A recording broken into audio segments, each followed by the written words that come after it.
Selamat pagi anak-anak, apa kabar? Semoga kalian semua masih dalam keadaan sehat dan selalu semangat di dalam belajar matematika. Pada hari ini kita kembali belajar matematika bab 7 mengenai data. Sebelumnya kalian juga sudah mempelajari bab 7 ya sebelum kita melaksanakan PTS. Hari ini kita lanjutkan kembali materi bab 7 tentang data.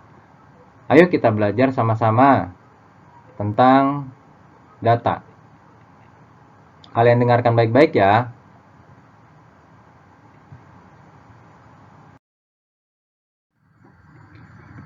Kompetensi dasar yang akan kita pelajari di bab 7 yaitu KD 3.8, menjelaskan penyajian data yang berkaitan dengan diri peserta didik dan membandingkan dengan data dari lingkungan sekitar dalam bentuk daftar, tabel, diagram gambar atau piktogram, diagram batang, atau diagram garis.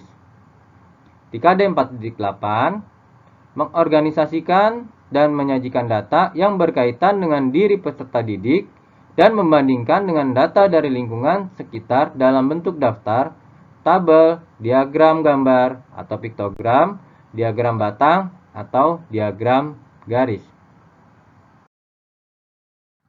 Nah, materi kita yang akan kita pelajari pada hari ini yaitu membaca dan menafsirkan diagram batang. Sebelumnya, kalian sudah belajar membaca dan menafsirkan tabel dan diagram gambar atau piktogram. Hari ini kita akan fokus belajar tentang diagram batang.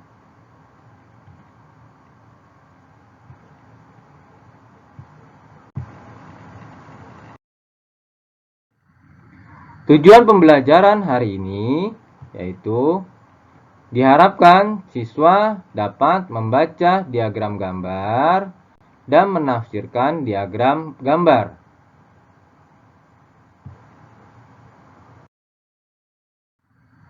Are you ready? Let's go. Kita belajar diagram batang. Membaca dan menafsirkan diagram batang. Diagram batang adalah diagram yang menunjukkan bilangan atau kuantitas yang dinyatakan dalam bentuk persegi atau persegi panjang.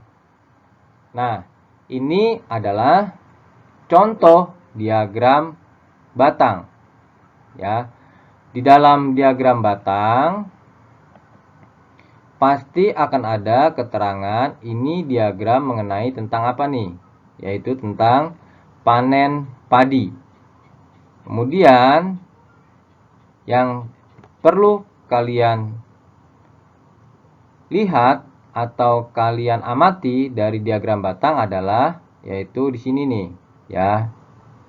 Ini menyatakan berarti tahun, ya. Di sini tahun 2011, 2012, 2013, 2014, 2015, 2016. Nah, ini garis yang vertikal, ya. Ini garis vertikal yang ke atas. Ini adalah apa? Hasil panen dalam satuan ton. Nah, ini hasilnya ada 0, 2, 4, ya.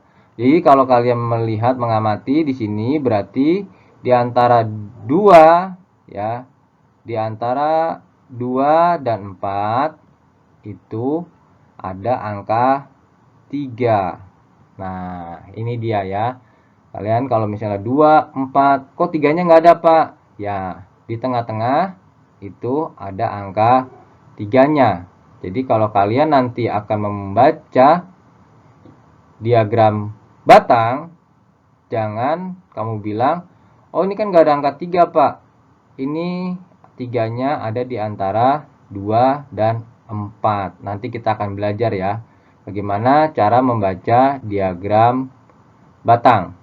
Nah, di sini sampai angka 18. Artinya adalah 0 sampai 18 ton. Ya, karena satuannya ton, berarti 0 sampai 18 ton. Oke. Jadi ini ada garis yang horizontal, ada yang garis vertikal. Nanti cara membacanya seperti itu. Mari kita belajar dalam bentuk soal. Kalian perhatikan baik-baik ya. Semoga nanti kalian dapat lebih paham dalam membaca dan menafsirkan diagram batang.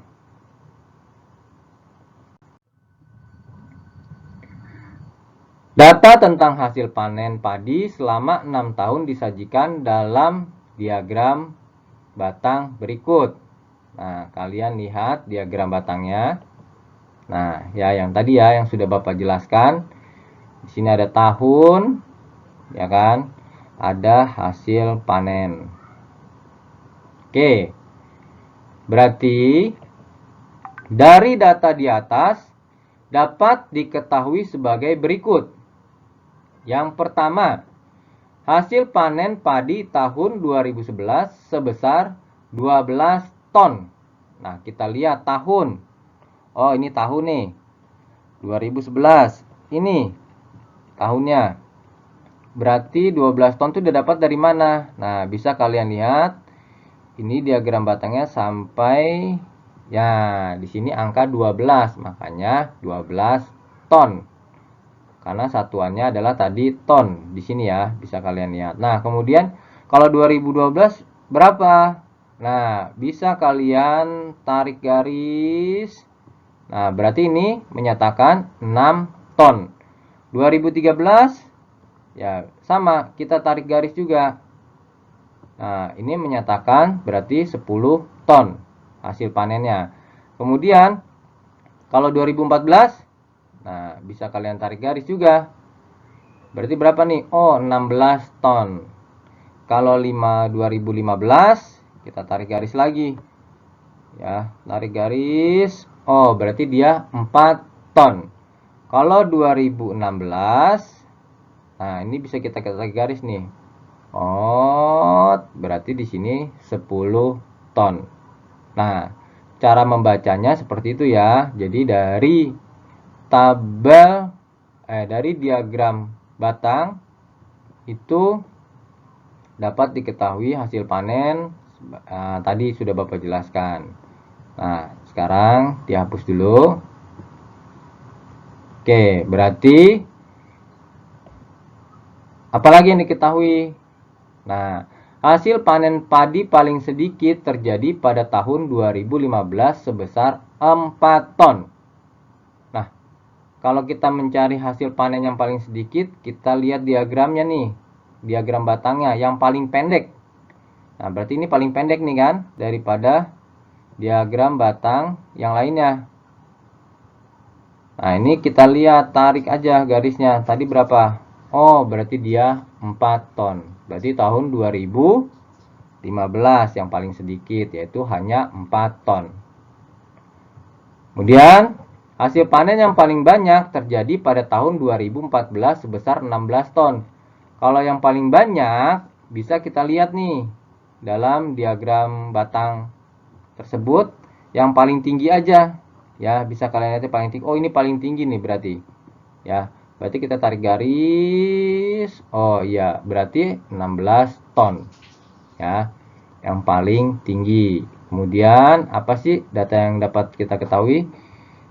Ya, yang keempat adalah hasil panen sebesar 10 ton terjadi pada tahun 2013 dan 2016.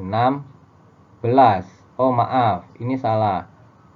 Oh ya benar, 2016 ya. Kita lihat di dalam tabel, dalam diagram batang, ya bisa kita lihat dalam diagram batang ini. Nah, ini ada yang tingginya sama. Ya, oh ini dan ini tingginya sama nih. Ya kan? Tingginya sama, berarti sama-sama 10 ton. Tahun berapa nih 10 tonnya? Berarti tahun 2013 dan 2016.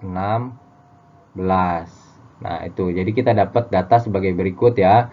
Jadi panen padi sebesar 10 ton terjadi pada tahun 2013 dan 2016 karena dalam diagram batangnya ini tingginya sama. Paham ya sampai sini ya? Oke. Nah, total hasil panen padi dari tahun 2011 sampai dengan tahun 2016 adalah 58 ton. Bagaimana sih kok cara mencari 58-nya? Oke, kalian lihat baik-baik. Kalian perhatikan. Yang pertama di sini ya, pernyataannya 2011 sampai 2016. Nah, di dalam diagram batang kita lihat 2012 sampai 2016. Ya kan? Kecuali jumlah kalian juga nanti bisa membuat data misalnya tahun 2016 dan 2012 jumlahnya berapa? Boleh. Ya, tapi kalau ini pernyataannya ada total. Berarti totalnya 2012, 2013, 14, 15, 16. Nah, sekarang kita cari tahu bagaimana caranya menghitung kok dapatnya 58 ton. Perhatikan baik-baik. Tahun 2011 ya. Tadi kita sudah tarik garis, ini 12 ton. Oke. 12 ton. Kalau ini tadi adalah 2012-nya 6 ton. Oke.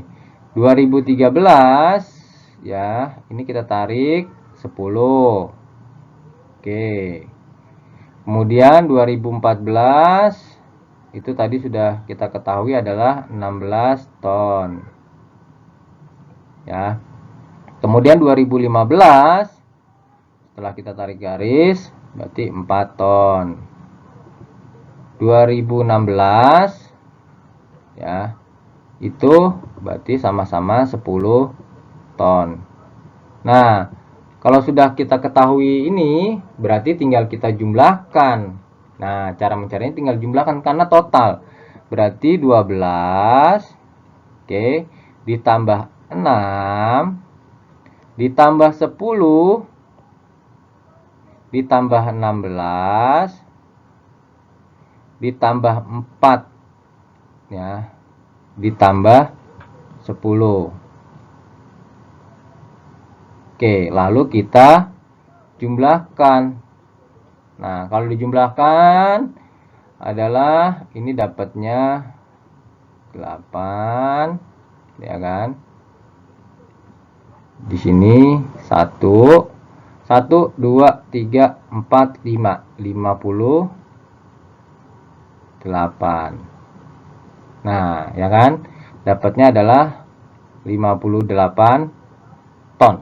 Nah, kalian udah paham kan bagaimana cara mencari total hasil panen 2011 sampai 2016. Oke, kita lanjut. Nah, di suatu sekolah diadakan Olimpiade Matematika. Nilai Olimpiade disajikan dalam diagram berikut. Nah, ini diagramnya. Nah, ini diagram. Namanya diagram apa tadi? Batang. Oke, ini namanya diagram batang. Nah, ini tentang nilai Olimpiade Matematika. Nah, kalau di bawah ini berarti menyatakan apa? Nilai siswa. Ya kan, nilainya ada 40 sampai 100. Ya. Kemudian kalau ini ya yang vertikal yang ke atas itu menyatakan banyak siswa. Nah, ini banyak siswanya. Jadi 1 2 3 4 sampai 16.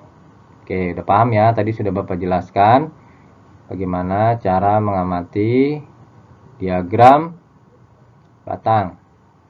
Nah, berarti dari data di atas dapat diketahui sebagai berikut. Yang pertama, apa ini?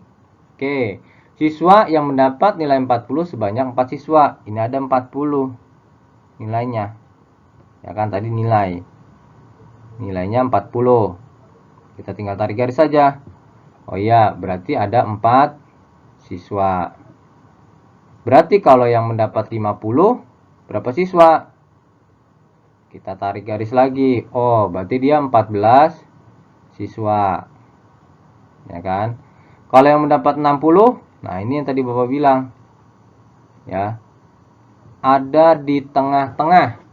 Nah, tadi kalau di tengah-tengah, di antara 4 dan 6, ya kan? Berarti di sini ada angka berapa? Ya, 4, berarti di tengah-tengahnya 5.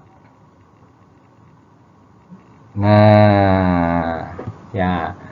Jadi bukannya nggak ada, tapi ada, cuman ini kalian bisa membacanya di sini berarti ada angka 5. Berarti di sini yang mendapat nilai 40 adalah 5 siswa.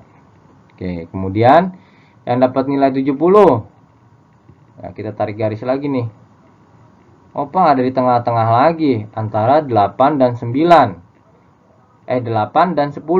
Berarti di antara tengah-tengah 8 dan 10 ada angka di sini 9. Nah, berarti sini yang mendapat nilai 70 ada 9 siswa.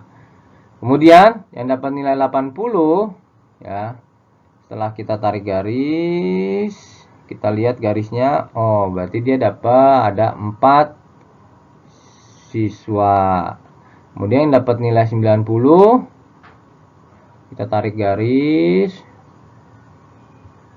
Ternyata di tengah-tengah lagi antara 10 dan 12. Berarti di sini adalah 11 kan? 10, 11, 12. Oke, berarti sini ada 11 siswa. Kemudian dapat nilai 100. Ya, setelah kita tarik garis. Oh, ternyata dia ada di antara 2 dan 4. Berarti berapa? 3. Pintar. Berarti di sini yang mendapat nilai 100 adalah 3 siswa. Ya, paham ya yang tadi sudah Bapak jelaskan di awal. Ini kita sudah masuk ke dalam bentuk contoh pernyataan dalam diagram batang. Kemudian yang pernyataan kedua, nilai yang paling banyak diperoleh siswa adalah 50. Nah, tadi sudah Bapak kasih tahu ya. Kalau mencari yang paling banyak, cari aja yang paling tinggi. Nah, ini yang paling tinggi, ya kan? Ini paling tinggi nih. Ini paling tinggi. Berarti dia nilainya 50, ya kan? Kemudian, sebanyak berapa? Tadi sudah kita ketahui 14 siswa. Oke, lanjut.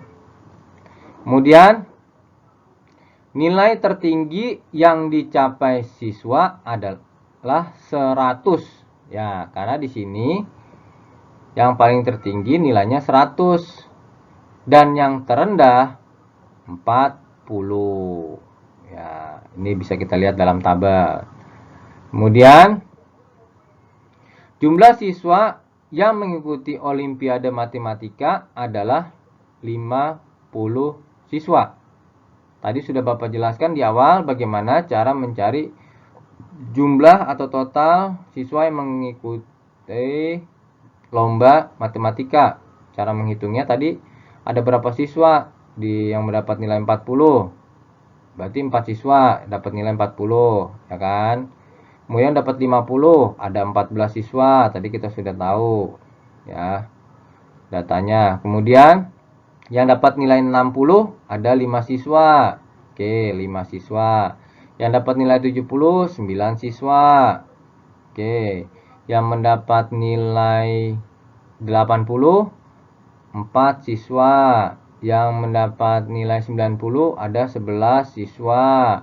Yang mendapat nilai 100 ada 3 siswa. Nah, ini dijumlahkan semua.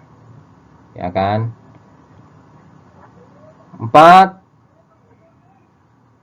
8 tambah 5 berarti 13. 13 kita tambah 9 berarti 22. 22 ditambah 4, 26, ditambah 1, 27, ditambah 1 lagi 30, 0, 3, ya kan? Berarti 3, 4, 5, 50. Nah, ini cocok.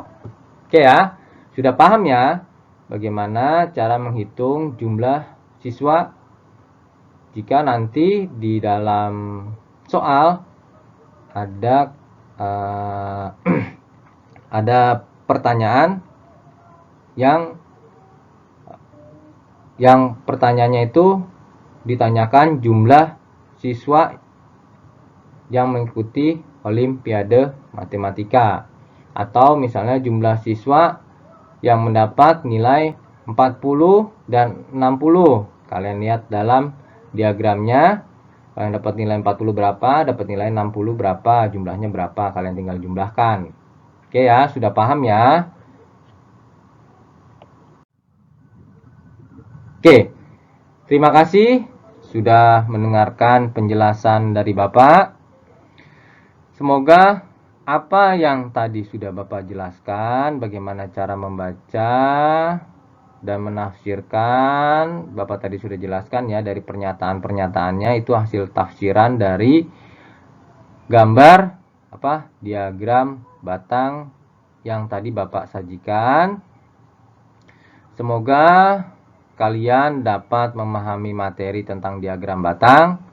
Jika kalian masih kurang paham, bisa kalian lihat lagi videonya sampai kalian bisa memahami bagaimana membaca dan menafsirkan diagram batang. Terima kasih untuk perhatiannya. Terima kasih kalian sudah mau mendengarkan. Semoga kalian selalu diberikan kesehatan. Bapak mau mengingatkan kembali, kalian harus tetap melaksanakan 3M. Memakai masker, menjaga jarak jika kalian keluar rumah, lalu mencuci tangan atau menggunakan hand sanitizer jika kalian di luar rumah memegang sesuatu sebelum kalian makan, minum, atau kalian mengusap wajah kalian dengan tangan kalian. Sampai di sini dulu pembelajaran matematika. Nanti tugasnya akan diberikan di classroom. Semoga kita semua ya selalu dilindungi oleh Tuhan dari bahaya COVID-19. Salam sehat, salam semangat, Tuhan memberkati kita semua. Amin.